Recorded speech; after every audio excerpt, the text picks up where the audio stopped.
Russia Ukraine যুদ্ধের শান্তি পরিকল্পনা নিয়ে যুক্তরাষ্ট্র, ইউক্রেন ও ইউরোপীয় কর্মকর্তাদের টানা আলোচনায় মিলেছে বড় অগ্রগতির ইঙ্গিত।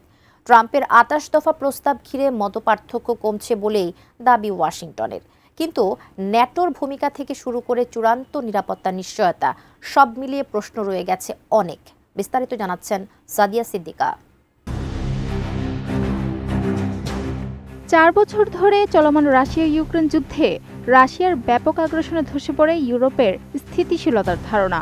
এরপর থেকে যুদ্ধের প্রভাব ছড়িয়ে পড়ে জ্বালানি বাজার, খাদ্য নিরাপত্তা ও বৈশ্বিক কূটনীতিতে। সেই প্রেক্ষাপটে যুদ্ধবিরতির সম্ভাবনা দীর্ঘদিন ধরে ছিল অনিশ্চিত।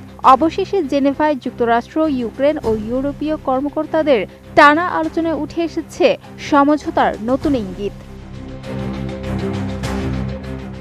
দুই দেশের যুদ্ধের অবসানে যুক্তরাষ্ট্রের প্রস্তাবিত শান্তি পরিকল্পনা ঘিরে সুইজারল্যান্ডের জেনেভায় অনুষ্ঠিত উচ্চ পর্যায়ের বৈঠকে বড় ধরনের অগ্রগতির কথাটি জানিয়েছে ওয়াশিংটন। যদিও খসড়া পরিকল্পনার বেশ কয়েকটি গুরুত্বপূর্ণ ইস্যুতে এখনও রয়ে গেছে মতপার্থক্য।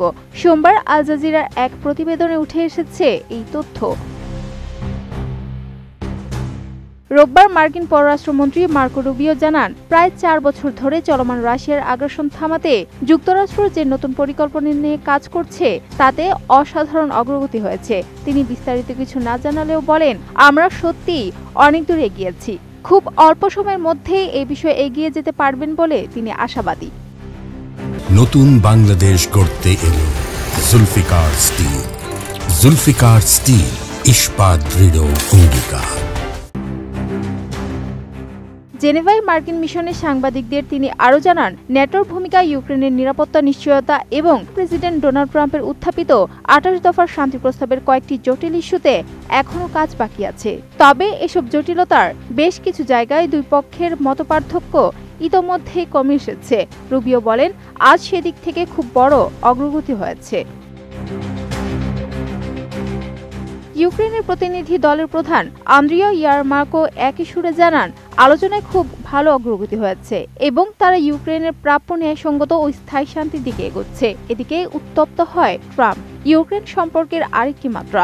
কয়েকদিন আগে ট্রাম্প অভিযোগ করেছিলেন, ইউক্রেন যুক্তরাষ্ট্রের প্রচেষ্টার প্রতি যথেষ্ট কৃতজ্ঞতা দেখাচ্ছে না। এরপর ইউক্রেনীয় কর্মকর্তারা প্রকাশ্যে ওয়াশিংটনকে ধন্যবাদ জানাতে শুরু করেন। রোববার সকালে ট্রাম্প তার সোশ্যাল মিডিয়ায় লিখেন, ইউক্রেনের নেতৃত্ব যুক্তরাষ্ট্রকে কোনো কৃতজ্ঞতা দেখায়নি, আর ইউরোপ এখনও রাশিয়া থেকে তেল কিনছে। ট্রাম্পের সেই পোস্টের অল্প সময় পরই প্রেসিডেন্ট ভলোদিমির জেলেনস্কি এক্সে লিখেন, তার দেশ যুক্তরাষ্ট্রকে এবং ব্যক্তিগতভাবে প্রেসিডেন্ট ট্রাম্পকে ধন্যবাদ জানাচ্ছে। তিনি বলেন, যুক্তরাষ্ট্রের সহায়তায় ইউক্রেনের প্রাণ বাঁচাচ্ছে।